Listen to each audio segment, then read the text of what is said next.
بسم اللہ الرحمن الرحیم، اللہ کے نام سے جو رحمان اور آسمانوں اور زمین میں جو کچھ ہے سب اللہ کا ہے۔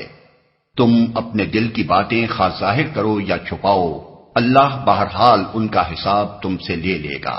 پھر اسے اختیار ہے جسے چاہے معاف کر دے اور جسے چاہے سزا دے، وہ ہر چیز پر قدرت رکھتا ہے۔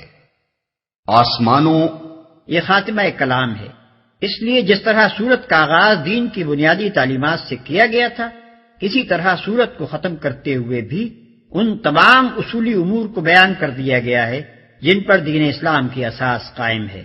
تقابل کے لیے سورہ کے پہلے رکوع کو سامنے رکھ لیا جائے تو زیادہ مفید ہوگا۔ سب اللہ کا ہے۔ یہ دین کی اولین بنیاد ہے اللہ تعالیٰ کا مالک زمین و آسمان ہونا، اور ان تمام چیزوں کا جو آسمان و زمین میں ہیں اللہ ہی کی ملک ہونا۔ دراصل یہی وہ بنیادی حقیقت ہے جس کی بنا پر انسان کے لیے کوئی دوسرا طرز عمل اس کے سوا جائز اور صحیح نہیں ہو سکتا کہ وہ اللہ کے آگے سر اطاعت جھکا دے۔ اللہ بہرحال ان کا حساب تم سے لے لے گا۔ اس فقرے میں مزید دو باتیں ارشاد ہوئیں۔ ایک یہ کہ ہر انسان فرداً اللہ کے سامنے ذمہ دار اور جواب دہ ہے۔ دوسرے یہ کہ جس بادشاہ زمین و آسمان کے سامنے انسان جواب دہ ہے وہ غیب و شہادت کا علم رکھنے والا ہے، حتیٰ کہ دلوں کے چھپے ہوئے ارادے اور خیالات تک اس سے پوشیدہ نہیں۔